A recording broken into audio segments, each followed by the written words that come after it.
Shalom à tout le monde, j'espère que vous allez bien. Nous voulons dire merci à notre Père Céleste qui est toujours avec nous, qui ne nous abandonne jamais. Il est dit que Dieu est la parole. Au commencement était la parole, donc la parole était avec Dieu, et la parole qui est Dieu s'est faite chair. Donc Dieu est la parole et Dieu est la vérité. Alors aujourd'hui, je vais vous partager un thème que l'Esprit m'a mis à cœur pour des héritiers que vous êtes, les héritiers que nous sommes, pour des vaillants héros, héroïnes que nous sommes. Oui, parce que effectivement, nous ne sommes pas du tout une erreur de la vie et Dieu a voulu que nous soyons là. Mais encore, mon message va commencer par « Je connais les projets ». Dieu connaît les projets qu'il a pour nous. C'est-à-dire que toi-même, tu ne connais même pas les projets que tu as pour toi-même. Toi-même, tu ne sais même pas pourquoi tu es sur cette terre. Tu sais même pas pourquoi tes parents même t'ont accouché. Quand tu regardes les enfants, moi je vois mes enfants, par exemple, mes enfants tels que Abigail, ma fille Abigail, elle a 4 ans. Et franchement, Abigail, elle est là, voilà, elle vit la vie tous les jours. Elle sait même pas pourquoi elle est là. Elle n'a rien demandé à la vie, quoi. Mais elle est là quand même. Et jusqu'à ce qu'un moment, elle va se retrouver à l'âge de 20 ans, 25 ans, elle va se dire, mais pourquoi je suis sur cette terre? Mais voilà, c'est quoi ma vie? Et c'est ce que beaucoup de personnes sont confrontées. Et moi, aujourd'hui, je veux dire, on a une longueur d'avance sur toute chose parce que on dit que nous serons toujours à la tête. Quand on dit tu es toujours à la tête, c'est par rapport à la révélation de certaines choses. C'est-à-dire que là où les gens sont en train de se poser des questions, toi, tu as déjà la réponse. C'est ce que Dieu veut. Il voudrait pas que, aujourd'hui en France, on voit des gens à 50 ans, 55 ans faire des reconversions professionnelles. Ça veut dire qu'à 50 ans, ils savent jamais ce qu'ils veulent. C'est-à-dire la personne a fait des études et a exercé un emploi pendant 10 ans, 15 ans et après dit oui, j'ai fait burn-out parce que finalement, j'aime pas et tout ça. Et la personne ne fait pas exprès parce que vous allez voir qu'on donne véritablement un arrêt maladie. Le médecin va confirmer qu'il y a un problème, que la personne n'est pas bien. Donc, c'est une réalité. Comment vous pouvez comprendre qu'à 50 ans, on suppose que quelqu'un qui a 50 ans est mature. On suppose que quelqu'un qui a 50 ans a une expérience de la vie. On suppose que quelqu'un qui a 50 ans sait ce qu'il veut. Mais là, la réalité de la vie va nous montrer que même à cet âge, on peut ne pas savoir ce qu'on veut. Et c'est pas une question d'avoir l'âge de 4 ans ou d'avoir l'âge de 50 ans. C'est une question d'avoir la révélation de ce que le Saint-Esprit a mis en nous parce qu'il est en nous. Et cette vérité se trouve au plus profond de nous. Et on va découvrir cette vérité au travers des Écritures. Et je vais commencer simplement par Ésaïe 53. Et moi qui m'a fait beaucoup de bien. Quelqu'un va prendre Ésaïe 53, verset 1 et va me lire. Pendant ce temps, moi, je vais prendre 2 Corinthiens, chapitre 10. Et quelqu'un d'autre va me prendre Éphésiens, chapitre 2, verset 10.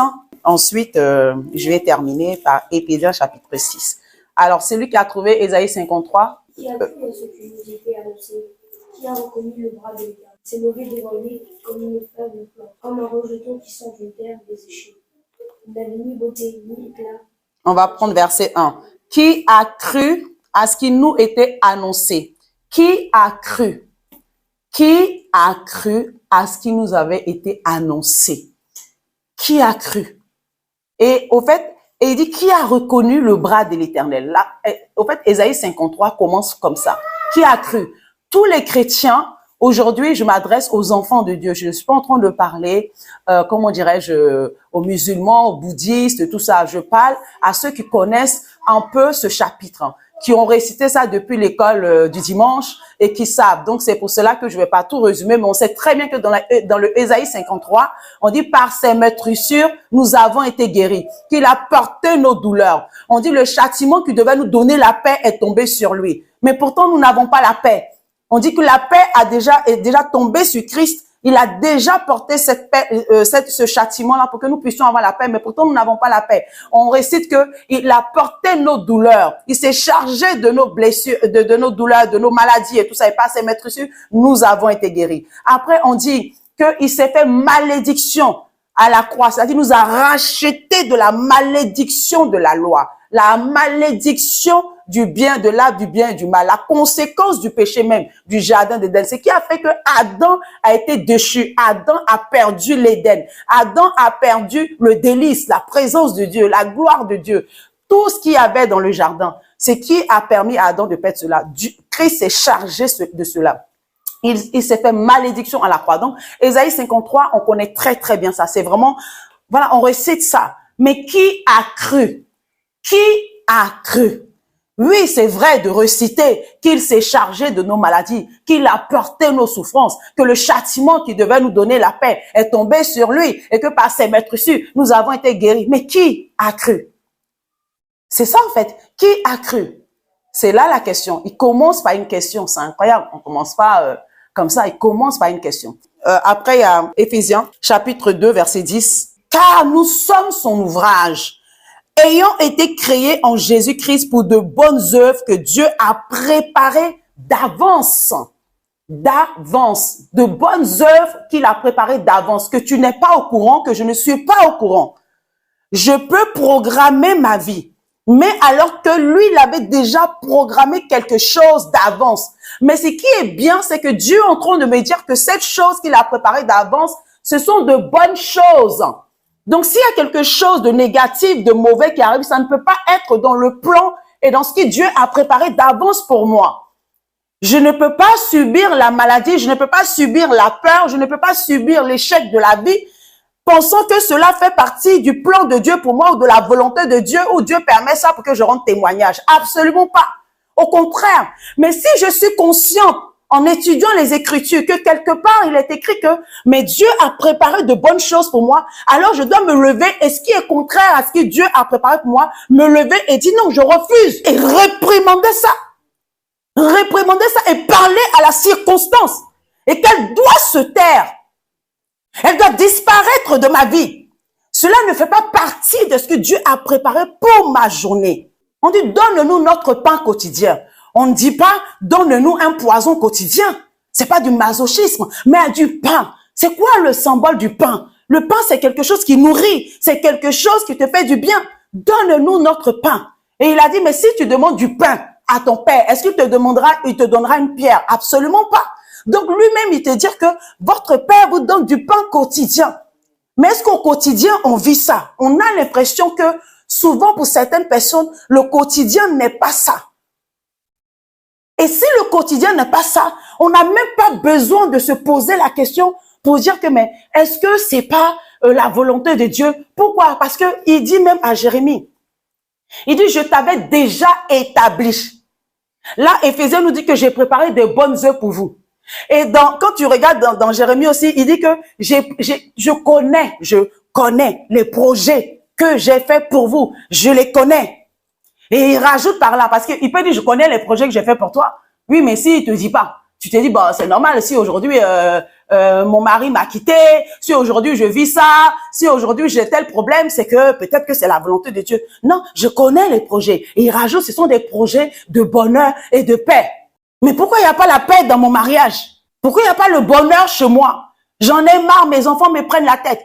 C'est que quelque part, ça vient de l'oppression. Ça vient de quelque chose qui est anormal. Parce que moi, l'Éternel, je connais les projets que j'ai formés pour vous. Des projets de paix et de bonheur. C'est ce qu'il a dit. C'est ce qu'il a fait pour nous. C'est ce qu'il a voulu pour nous depuis le commencement. Il a démontré. On dit, il y avait les ténèbres. La terre était informe et vide. Il pouvait laisser comme ça. Il y a des myriades d'anges au ciel, ça le suffisait. Mais il a pris le temps de donner une forme à la terre, afin que lorsqu'il la regarde, il dit, waouh, tout ce que j'ai fait est bon. C'est tellement bon que maintenant il peut décider de dire, aujourd'hui, Anna, je vais maintenant te donner comme héritière. Tu dois dominer sur tout ce qui est sur la terre parce que c'est pour toi. C'est ce qu'il te dit à toi. Mais pourtant, tu ne peux pas dominer. Quelque chose que dès le commencement, il a donné, il a démontré son cœur de père. Et mais pourquoi? Parce que c'est que, en fait, nous sommes dans une société à contre-courant. Ce qui est vrai, selon Dieu, est faux dans le système du monde. Parce que dans le système du monde, c'est un système de méritocratie. C'est un système comme ça. Il faut souffrir pour réussir. Parce que si tu réussis sans souffrance, c'est anormal. Soit quelque part, il y a eu corruption, soit quelque part, il faut toujours qu'on cherche la petite bête. Donc, ça ne peut pas aller avec ce que Dieu dit. Donc, c'est un petit peu, ça a toujours été comme la loi et la grâce, c'était une image. La loi dit ça, mais la grâce dit le contraire. Donc, à un moment, on ne sait plus sur quel pied danser. Mais Moïse dit ça, et toi, Jésus, tu dis ça. Moïse dit que, voilà, celui qui comment dirais-je, une femme comme ça, prise en flagrant délit d'adultère, il faut faire ça. Mais Moïse dit, pour manger, il faut se laver les mains. Mais toi, tu dis ça. Mais je ne comprends pas. Toi, tu dis non, qu'il faut la laisser. Donc, c'est le contraire. Parce que effectivement, quand on vit dans le royaume des cieux, c'est le contraire que dans le système du monde. D'ailleurs, c'est pour ça qu'à un moment, lorsque les disciples demandent qui est le plus grand, Jésus va dire que dans le royaume de Dieu, celui qui veut être grand doit être petit. Il a toujours démontré que le royaume des cieux est le contraire du royaume de ce monde. Dans le royaume des cieux, tu peux être élevé, établi, alors que tu n'as absolument rien fait.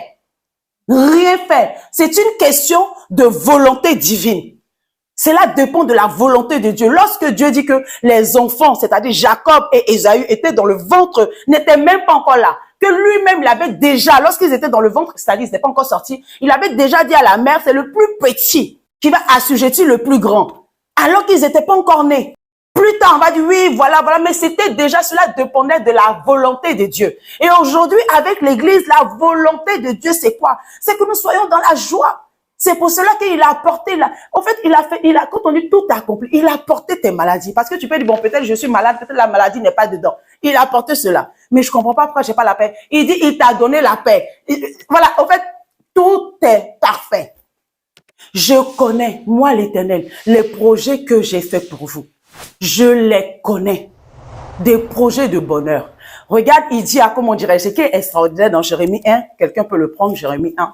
Vous allez voir, c'est incroyable ce qu'il dit dans le livre de Jérémie, afin qu'on puisse véritablement comprendre qui est notre Père, afin qu'on puisse être têtu, parce que c'est ça la foi. La foi, c'est être têtu dans ce que notre Père dit, contrairement à ce que le système de la société dit.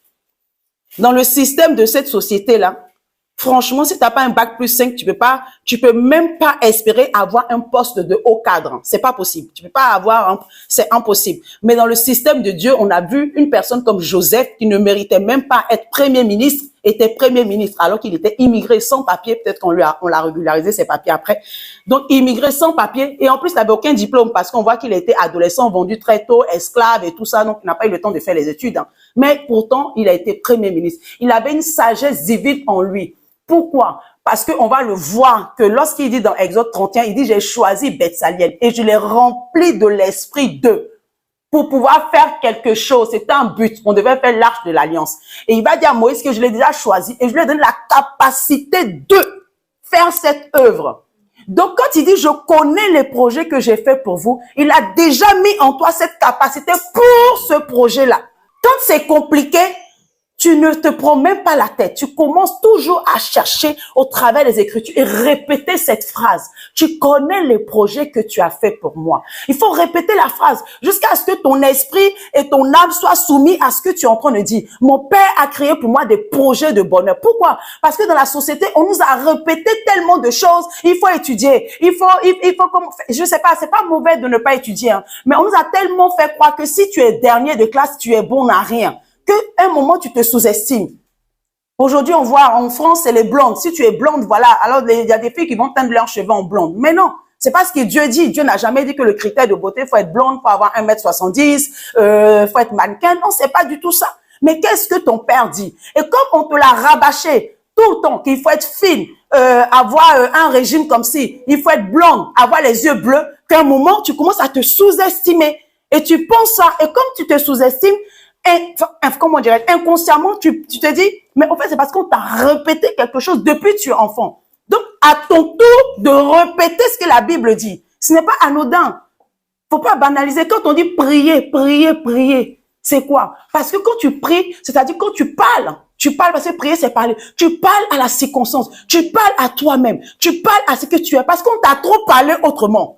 On t'a trop parlé autrement, immigré, parlé autrement, africain, noir, en tout cas pour nous qui sommes en France, matin, midi, soir, rabâché dans l'esprit. Comme s'il y avait un cerveau plus petit qu'un autre, un cerveau plus intelligent que l'autre. On va prendre Jérémie 1. Alors, Jérémie, qu'est-ce qu'il dit? Je connais les projets, comme je dis, le titre de mon message, je connais les projets que j'ai faits pour vous. Aldine, tu as trouvé?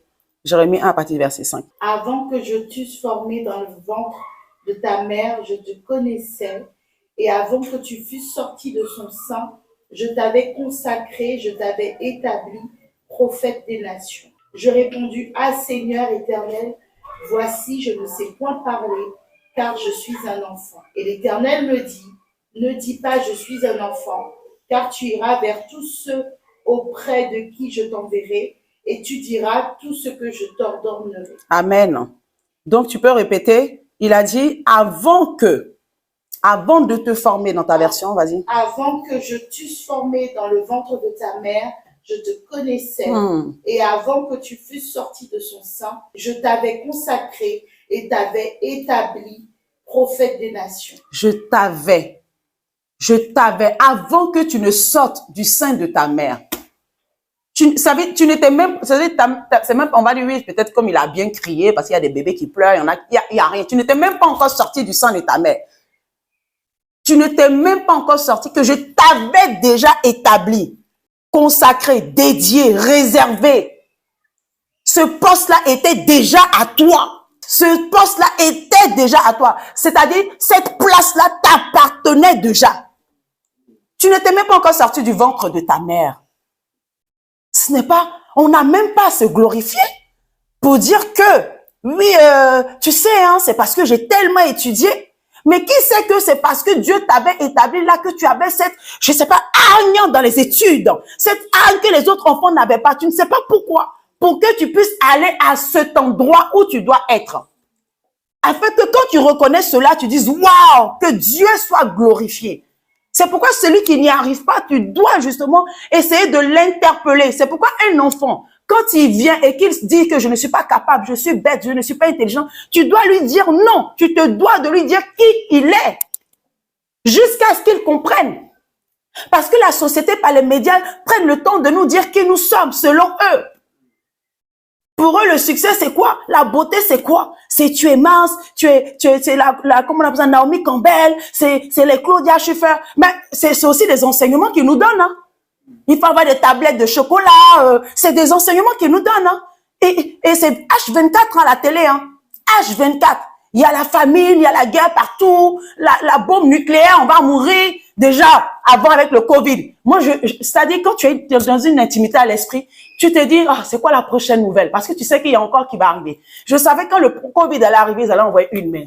Franchement, c'est trop gros comme une maison. Mais il y a des gens qui ne le voient même pas.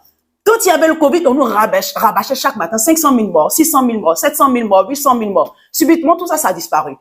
Je pensais qu'il n'y avait plus un chat dans ce monde. Ils sont tous là. Les gens sont tous là. La vie, elle continue. On ne dit pas qu'il n'y a pas eu de mort, vraiment. Mais la peur même a tué des personnes.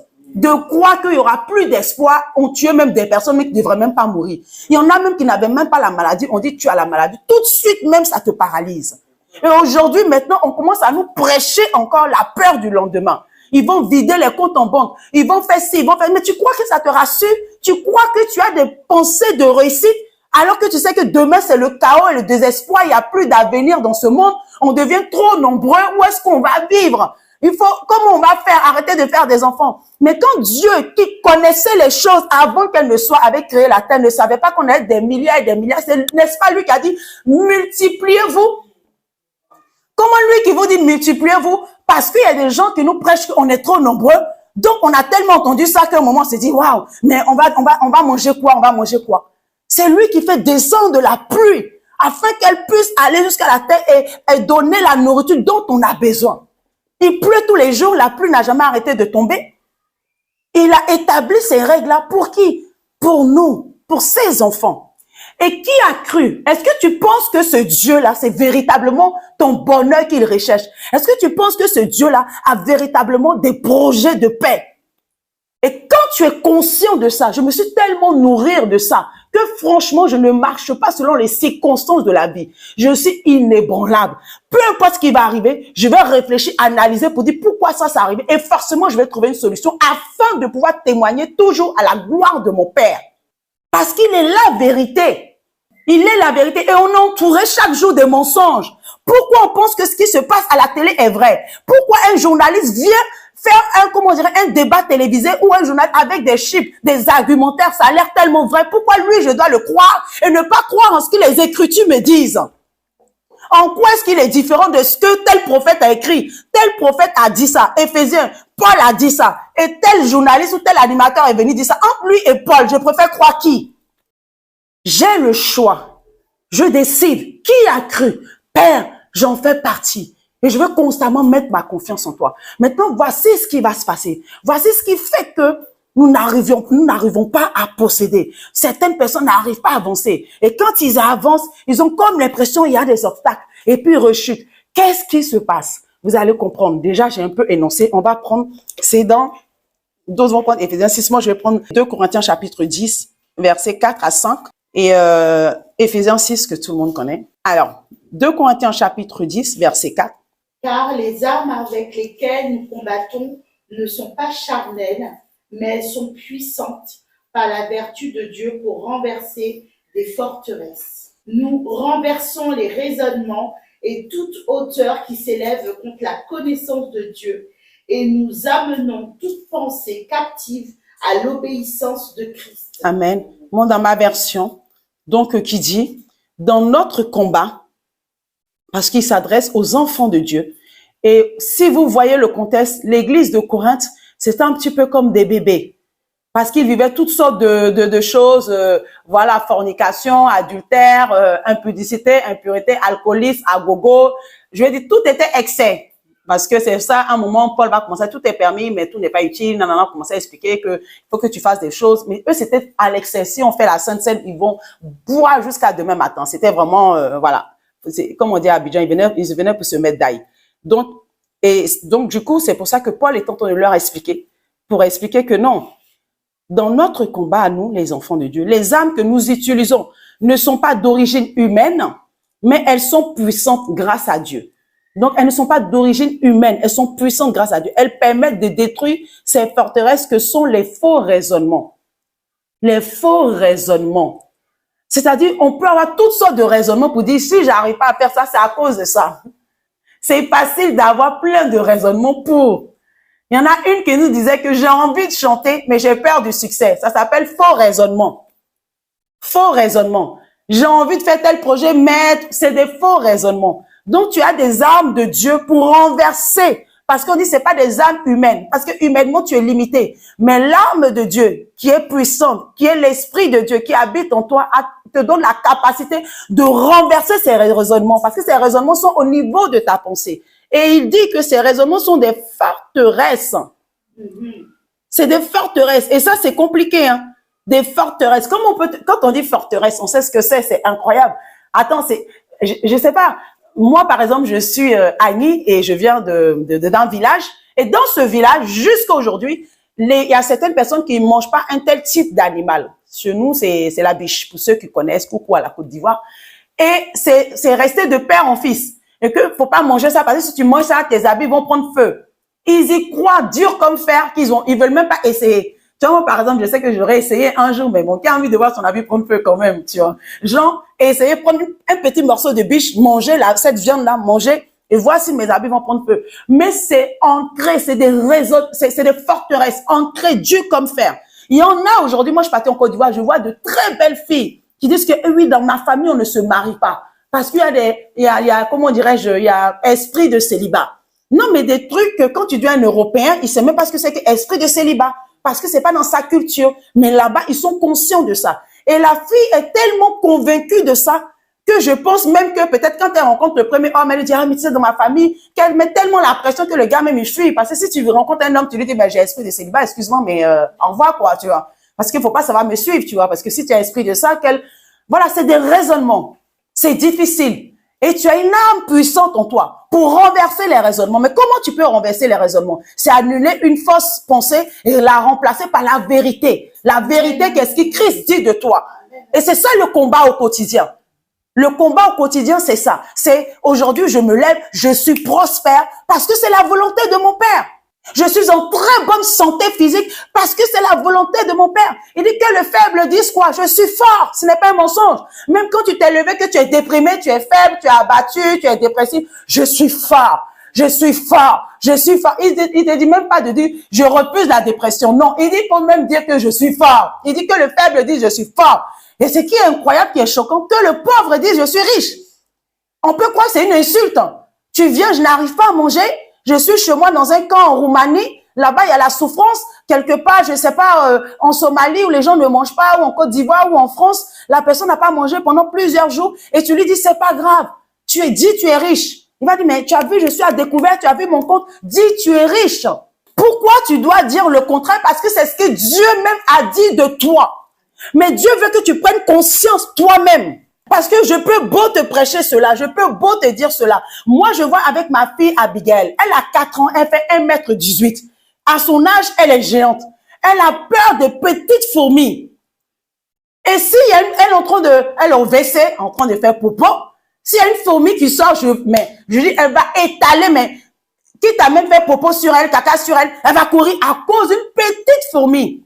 Je lui explique à chaque fois, je dis, c'est une fourmi, elle va rien te faire, oh mon Dieu, je lui explique, c'est une fourmi, elle va rien te faire, regarde, non, il y a rien à faire, c'est une forteresse. Mais je ne vais pas arrêter de répéter la même chose. Parce que c'est en elle. Il faut que je répète. Tu es plus forte que la fourmi. Tu es plus forte que la fourmi. Tu peux même l'écraser. Tu es plus forte jusqu'à ce qu'un jour, elle va prendre la maturité. Elle va prendre conscience. Pour dire quoi? C'est même elle qui va poursuivre les fourmis. Pour dire, mais vous m'avez trop fatigué. Vous m'avez trop empêché d'aller au WC. Vous m'avez empêché. Même dans un parc, quand on va dans les parcs, elle commence à chercher s'il n'y a pas de fourmis, s'il n'y a pas d'araignées, s'il n'y a pas de trucs. Elle profite même pas du parc pendant que tous les enfants sont là, balançoire. Quand elle arrive sur les balançoires, elle regarde. Si elle a vu un truc sur la balançoire, une bestiole, c'est fini. Elle est privée de balançoire juste parce qu'elle a vu une bestiole. Et souvent, si nous, les parents, on a vu avant elle, on enlève rapidement, sinon on est foutu. Là, récemment, il y avait coccinelle. C'est fini, c'est la panique. Tout ce qui est bestiole. Mais elle a 4 ans, elle fait 1,18 m. Mais c'est comme ça. Et beaucoup d'enfants de Dieu, c'est comme ça. C'est-à-dire qu'ils ont peur alors que normalement, ils sont au-dessus. Ils ont la supériorité sur toute chose. Ils répètent, je suis à la tête, c'est vrai. Il faut le répéter constamment. La supériorité, il faut croire, il faut croire, il faut le répéter. Et ceux qui ne savent pas, nous qui sommes déjà anciens, nous qui avons compris cela, parce que moi avant, je comprenais pas cela, je subissais les conséquences. C'est-à-dire, j'étais comme des vagues. Je faisais des hauts et des bas. C'est-à-dire, ça va aujourd'hui, ça va pas demain, ça va aujourd'hui. Oh mon Dieu, c'est fini tout ça. Quand j'ai compris là, je dis souvent, même quand je suis malade, hein, je dis, je n'ai pas le temps d'être malade. Hein. Je dis ça à la maladie. Je n'ai pas le temps d'être malade. Je dis, j'ai trop de choses à faire. Parce qu'il n'y a rien de pire d'aller aux urgences, attendre 4 heures dans la queue. Pour avoir connu ça, à cause du fait que je vais l'attendre 4 heures, moi je dis, hey, j'ai pas le temps. Hein. Tu vas pas me bouffer mes 4 heures. Moi, j'ai plein de choses à faire. Et je répète. Et je sens comment je lutte. Hein. C'est une lutte. Hein. C'est une lutte. Tu sens que tu souffres et tu luttes, tu proclames, tu luttes, tu proclames. Et c'est fort, c'est extraordinaire. Lorsque tu vois le résultat, tu te dis, waouh, donc c'est moi qui domine. C'est moi qui commande. C'est ma maison. Ce corps m'appartient. C'est moi la plus forte. Tu vas pas me dominer, tu vas pas me commander. Ils sont trop, en France, il y a comment dire, des cases. Les gens sont dans des cases. Des cases. Voici les précaires, je sais pas comment on appelle, les situations précaires. En fait, c'est des cases. Et si tu as tel type de salaire, c'est des barèmes, et que à partir de 2000, bon, toi, tu fais partie de la société moyenne, à partir de tel salaire, ça, c'est les précaires, ça, c'est les pauvres. Non, mais, et toi, c'est ce que les gens disent de toi. Alors que le Christ, le Oint vit en toi. Mon Rédempteur vit en moi. Christ en moi. Christ en moi. Et Christ est pauvre. Christ est malade. Christ vit l'échec. Non, c'est pas possible. C'est que j'ai tendance à oublier. Je connais les projets que j'ai pour toi. Je connais, moi l'Éternel. Mais qui a cru? Ça a toujours été le combat depuis le début. C'est ça qui est incroyable. C'est un combat. Il dit à Abraham, sors et regarde les étoiles du ciel. Essaie de les compter. C'est-à-dire que le projet de Dieu est tellement une folie que toi-même quand tu regardes, tu dis c'est impossible. Il dit tout ce qui est là. Bon, il s'est dit peut-être qu'Abraham peut compter. Parce que peut-être qu'Abraham a essayé. Il dit maintenant regarde les grains de sable qui sont au bord là. Faut compter ça là même c'est fini. Tu peux pas. Tu peux pas. Pour te démontrer que ce que je vais faire pour toi c'est tellement géant que c'est même pas possible quoi. Tu ne peux que croire.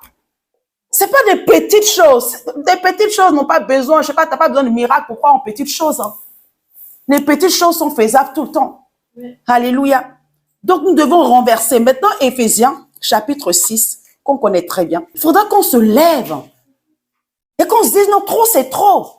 Mais, en fait, cette attitude de vouloir dire trop, c'est trop, c'est quand à un moment on est conscient qu'on est dans un endroit où on est censé vivre quelque chose qu'on n'arrive pas à vivre.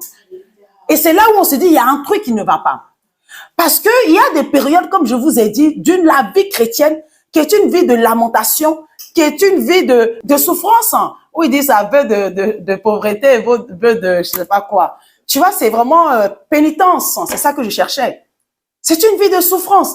Et quand tu acceptes de vivre la vie de souffrance, parce que quand on dit je vis la sanctification, qu'est-ce que tu en fais de la sanctification? Subtilement, c'est un choix de souffrir. C'est un choix de se priver de tous les plaisirs de la vie. Et c'est une vie de souffrance, c'est une subtilité. Quand tu décides de vivre ça, franchement, tu es bien. Parce que subtilement, comme tu n'es pas riche, tu te dis, j'ai choisi d'être comme ça. Inconsciemment. Comme tu vois, tu te dis, même quand il n'y a pas le mariage, c'est pas grave, mon temps va arriver. Il y a des gens qui peuvent rester comme ça pendant jusqu'à 40 ans, 50 ans, 55 ans, 60 ans, parce qu'ils disent c'est la sanctification. Donc, moi, j'attends. Je vais pas aller chercher dehors. Je vais même pas que, ça dit pas de maquillage. C'est-à-dire, tu vas dans une dimension où tu attends même que l'homme tombe du toit pour apparaître devant chez toi. Il y a des périodes dans notre marche chrétienne. Et moi, j'ai vécu ces périodes-là où j'acceptais, j'attendais. D'accord? Et à un moment, tu as attendu, tu dis non, c'est bon, quoi. Mais quand tu lis la Bible et que tu vois toutes ces choses, mais c'est incroyable, renouvellement de mentalité, de l'intelligence, renouvelez votre intelligence afin de savoir ce qui est bon. Romains 12, ce qui est bon, parfait et agréable. Renouvellement de l'intelligence. Tu te dis, mais j'ai tellement pensé avant que être prospère était diabolique. Tellement que les gens disaient que l'évangile de la prospérité, à chaque fois l'évangile de la prospérité, les faux prophètes et l'évangile de la prospérité. Mais après, moi-même je disais ça, mais après je me dis, mais ça n'a pas de sens. Puisque l'évangile veut dire bonne nouvelle, donc quelqu'un qui est prospère, c'est une bonne chose. Donc pour moi, je ne voyais pas le rapport, le sens au fait. Mais c'est quand je vais commencer à méditer, parce qu'on ne voulait pas lire la Bible. On aimait bien quand on arrive, quand on te dit fais ça, va jeûner, va faire ci, va faire ça, ça nous arrangeait. Faut pas porter ci, il faut mettre de longues jupes, on acceptait. Mais quand tu commences à voir toutes ces belles histoires dont Dieu était derrière, la main de Dieu était derrière, même Agar avec son fils Ismaël, qui est là désespéré, crie, et l'ange de l'Éternel qui apparaît. Tu te dis, mais waouh, ce Dieu-là, il est bon. Il n'est pas là à dire, oh, tu viens de quoi, tu es esclave, tu es égyptienne, est-ce que tu es... C'est même pas ça, c'est vraiment, c'est la seule chose que Dieu fait. Il écoute les prières de ta voix, ce que tu dis, c'est tout. Mais il veut pas venir regarder, bon, tu as mis combien de piercings? Bon, tu as mis combien de jupes aujourd'hui? Est-ce que le pantalon est là? C'est pas ça sa préoccupation. C'est pour ça toujours, je dis, qui a cru?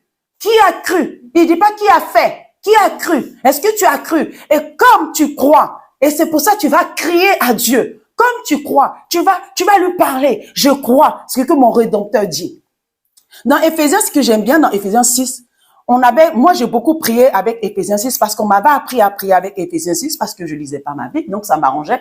Voilà, donc il fallait lire. Aujourd'hui, je dis gloire à Dieu, elle est magnifique, pleine de puissance et de révélations. Et chaque jour, je ne cesse de dire à Dieu, donne-moi d'avoir la profondeur et d'être passionné de la méditation et d'avoir une intimité avec toi.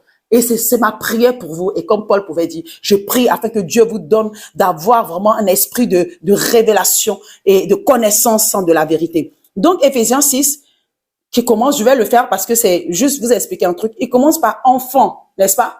Enfant, obéissez. Après, maintenant, verset 5, serviteur. Là, il démontre au fait dans l'assemblée qu'il y a plusieurs catégories de personnes. C'est pour ça, souvent, quand on lit les versets, on dit, oui, mais Paul a dit, repentez-vous ou soyez sanctifiés ou un truc comme ça, mais vous savez pas que dans une assemblée, il y a plusieurs catégories de personnes. Je peux inviter des gens, par exemple, qui ne connaissent pas Jésus, qui sont de religion musulmane ou bouddhiste ou animiste, ou à un moment, je peux glisser comme ça. Si tu ne connais pas Jésus et que tu veux le recevoir, tu peux t'approcher devant, ça peut être dans une lettre. Et toi, tu dis, mais tu vois, à la fin, il a dit, répentez-vous. Mais ça ne s'adresse pas à tout le monde. Parce que si toi, t'es pas concerné, tu vas pas te lever. Donc là, il met vraiment, il explique. Là, il y a enfants, il parle aux enfants. Ça veut dire, dans l'assemblée, il y avait des enfants qui étaient assis là. Et après, il parle aux serviteurs. Et les serviteurs, on sait très bien qu'à l'époque, il y avait des esclaves et tout ça. Et à partir du verset 9, il dit, et vous, maîtres. Donc, il parlait de ces personnes qui étaient avec ses serviteurs. Maintenant, au verset 10, au reste. Donc, au reste, il sait à qui il s'adresse. Donc, tu vois qu'il va donner des conseils à chaque type de personne. Enfants, obéissez, voilà ce que vous devrez faire. Serviteurs, voilà ce que vous devrez faire. Maîtres, voilà ce que vous devrez faire. Maintenant, le reste. Ceux qui savent qui ils sont. Fortifiez-vous dans le Seigneur et par sa force toute puissante. Revêtez-vous de toutes les armes de Dieu, afin de pouvoir tenir ferme contre les ruses du diable. On doit tenir ferme contre les ruses du diable. Il dit, car nous n'avons pas à lutter contre la chair et le sang, encore une fois. On n'a pas à lutter contre la chair et le sang, Même moi qui ai une chair et le sang, j'ai pas lutté contre moi-même pour dire oui, voilà, je comprends pas pourquoi j'y arrive pas. Mais contre les princes, contre toutes ces choses que vous connaissez, les forces du mal, c'est pourquoi, verset 13, prenez toutes les armes de Dieu. Donc, il y a des armes de Dieu. Et ces armes de Dieu qui sont en train de nous dire que nous devrons les prendre contre les mauvais jours. C'est quoi le mauvais jour? C'est le jour où tu as l'impression que tu n'es pas dans ce que tu devrais être. Il y a des mauvais jours. Il y a des jours où quand tu commences à douter. Les mauvais jours, c'est les jours où tu commences à te décourager. Les mauvais jours, c'est le jour où tu commences à te dire, est-ce que ce que Dieu dit est vrai? C'est ça. C'est dans ce temps-là, tu dois utiliser les armes de Dieu. Mais si tu ne sais pas qu'il y a des armes de Dieu, et qu'on vient te dire qu'on n'a pas à lutter contre la chair et le sang, allez, on se lève, Satan sort, que j'ai connu, c'est pas ça qu'il dit. Il faut lire jusqu'à la fin. Tu lis un livre, si tu lis mon livre et que tu prends la page 55, tu ne vas pas faire un résumé de mon livre. Parce que la page 55, tu ne vas pas comprendre le commencement, la page 1 jusqu'à la fin, tu ne sauras pas de quoi je parle. Donc, il faut vraiment prendre le temps de comprendre. Et nous avons cette capacité, gloire à Dieu, surtout pour ces personnes qui savent lire. Parce qu'on a étudié à l'école, on a pris le temps d'analyser. Des gens ont fait des cours de musique, ont pris le temps de maîtriser l'outil. C'est admirable quand tu vois les gens qui savent jouer au piano. Moi, je ne sais pas jouer au piano. Et je ne vais pas être jaloux de la personne qui ne sait pas jouer au piano parce que lui, il a étudié. Il a pris le temps de connaître ça. Moi, aujourd'hui, j'ai pas la capacité, donc je peux étudier les Écritures et avec le Saint-Esprit qui est en moi, qui me donnera la révélation. C'est pourquoi, prenez les armes de Dieu. Et voici les armes qu'il va citer, verset 14. Ayez à vos reins, la vérité pour ceinture, revêtez la cuirasse de la justice, mettez pour chaussure à vos pieds le zèle que donne l'évangile, prenez par-dessus tout le bouclier de la foi, afin avec lequel vous pourrez éteindre tous les traits enflammés du malin et l'épée qui est la parole de Dieu. Je vais expliquer tout ça. Et puis faites en tout temps par l'esprit toutes sortes de prières et de supplications. Veillez avec une entière persévérance. Persévérance, oui, dans ma version. Et priez pour tous les saints, priez pour, enfin bref. Donc c'est juste pour dire oui, parce qu'il y a des gens dans d'autres nations qui savent pas, qui connaissent pas leur identité, qui subissent. Donc priez pour eux, priez tout le temps, en tout temps, et tout ça. Ayez à vos reins la ceinture de la vérité. C'est quoi la ceinture? La ceinture, elle maintient ton pantalon. Si tu mets pas une ceinture que le pantalon est trop grand, ça peut tomber. Tu as quelque chose comme ça que tu portes qui est trop grand, qui n'est pas à ta taille. Il y a une mission comme ça que Dieu t'a donnée qui est trop grande pour toi, tu ne peux pas. Il y a comment dire, un projet que Dieu t'a donné qui est trop grand, que quand tu regardes, tu ne peux pas, parce que c'est trop grand pour toi. Parce qu'aujourd'hui, je porte pantalon à ma taille. Donc, je vais pas mettre une ceinture. Donc, tu te dis, mais ça n'a pas de sens. Mais c'est une image pour comprendre que certainement la ceinture, c'est pour maintenir quelque chose qui va empêcher de tomber. Donc, ça ne va pas tomber. Mais, donc, si je vois cette chose, c'est quoi? C'est imagé. Et la ceinture, c'est une image. Et on te dit que cette ceinture, c'est la vérité. Qui est la vérité? C'est Christ. Amen. Christ, qui est la vérité, te maintient dans ce qui est trop grand pour toi. Elle te porte dans ce qui est trop grand pour toi. Elle est la vérité. Même si c'est trop grand, mais la vérité te dit que moi, je te maintiens. Moi, je suis avec toi. Parce que c'est la vérité que tu portes. C'est la vérité qui te maintient. C'est ça la ceinture. Parce que cette ceinture maintient le projet qui est trop grand. Parce que les gens de ce monde te disent que tu ne peux pas y arriver. Quand toi-même, tu te regardes dans la glace, parce qu'on t'a dit ça, tu te dis non, je ne peux pas y arriver. Mais il y a la ceinture de la vérité. Qu'est-ce que la ceinture dit? Je connais les projets que j'ai faits pour toi. Parce que j'ai versé mon sang pour toi. Parce que tu as du prix à mes yeux. Parce que j'ai donné ma vie pour toi. C'est ça la ceinture de la vérité.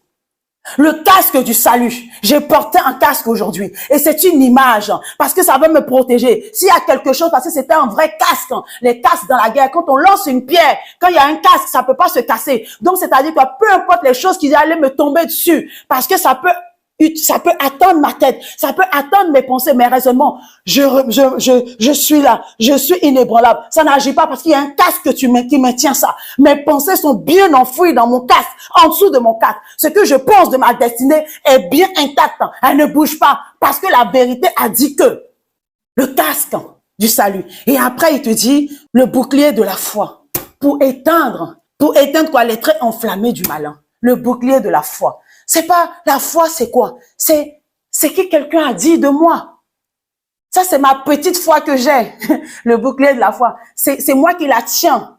Parce qu'il y a la foi de Dieu sur lesquelles on doit s'appuyer. Quand il parle dans Romains 12, il dit à l'un j'ai donné ci, à l'un j'ai donné la possibilité de faire des miracles, à l'autre j'ai donné la possibilité de guérir, à l'autre. Donc tout le monde n'a pas ça. Ça c'est la foi de Dieu pour faire quelque chose. Mais ça, ce qui est extraordinaire, c'est vraiment des petites choses que Dieu nous demande. C'est même pas aller à s'acharner. C'est le bouclier de la foi. C'est-à-dire ta petite foi que tu as mis en Jésus là. Faut tenir ça pour dire à Satan, je crois en ce que Jésus dit. Tu es venu mentir à Ève. Elle a cru. Moi, là, je ne suis pas Ève.